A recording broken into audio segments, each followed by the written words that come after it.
Hey everybody, as always, I hope you're doing well out there. In today's video, I'm going to be using my Casio Protrek PRG-240 watch, and we're going to be taking a barometric pressure reading using the barometer feature on this watch. Now this video should work if you've got one of the module 3246 watches, which this one is, or if you've got one of the 3173s, which is basically the same watch, it just has the different background. It's got the darker background in the light lettering, whereas the 3246 has the light background and dark lettering. So most people are going to say, yeah, this is pretty simple, just press the barometer button and that's all you have to do. That is true, but one of the things I wanted to mention is from your main timekeeping mode, you can also press the adjust button a couple of times. You'll notice that now it's showing my year. Press it one more time and you'll see a graph up here. You can actually see your barometer at all times in the main timekeeping mode. What this graph is representing is what the barometer has been doing, your barometric pressure has been doing over the last 24 hours. This watch will basically take a barometric pressure reading every 2 hours. At the 30th minute of the even number hours, it basically takes a reading and it will show you in a graph form over the last 24 hours what the barometric pressure has been doing. You might be wondering now, what does that mean? Basically, if your barometric pressure is staying the same, there's no change in the weather. If there's a quick change in it getting high or low, basically means that your weather is changing. A drop in your barometric pressure, a sudden drop, will usually indicate that you've got poor weather coming, maybe a rainstorm, windstorm, something like that. As your barometric pressure goes up, you should have better weather. So that's why it's kind of important. That's one way we can see our barometric pressure. As mentioned before though, you're going to press the middle button on the right side, that's your barometer button, and that will take you into the actual barometer sensor functionality. Now once we go in here, we've got a couple different things. We can see the same graph in here that we saw before.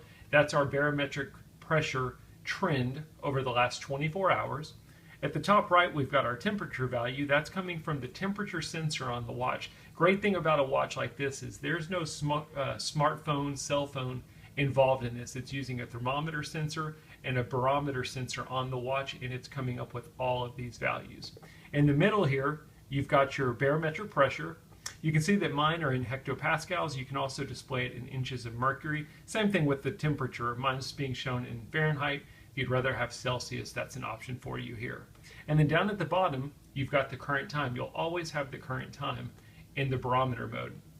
We can stay in the barometer mode for a couple of hours. After, I think it's an hour, maybe 2 hours, it'll kick you back out to your main timekeeping mode. Now, don't think that that's all that's on the screen. There's also a little line over here. A lot of people think, oh, that's just a pointer telling me that I'm in the barometer page. That's not what it is at all. Actually, what it's doing is it's telling you that your current barometric pressure compared to the last time your sensor took a reading has not changed. In my case, it's at 0. If you look at in my case, the gold ring, maybe I can point it out. This gold inner ring that starts with a 10 and goes to a -10, you're going to use that ring in relation to this middle pointer, and that will tell you what your current barometric pressure differential is versus the last time there was a reading. This is a bad example because mine hasn't changed, but you'll sometimes see this pointer going down or you'll sometimes see it going up. And again, all it's going to be showing you is how your current barometric pressure measures up against the last time your sensor took a reading. Pretty simple stuff. Not overly complicated. I think Casio Protrek does a really good job of showing you the barometric pressure without getting too complicated. Once you're done with this, you can simply press the mode button. It'll take you back to your main timekeeping mode. Again, you can always keep that view if you want to keep an eye on what the pressure is doing, so you can try and figure out what the weather is going to do in your area. As always, I hope the video helps.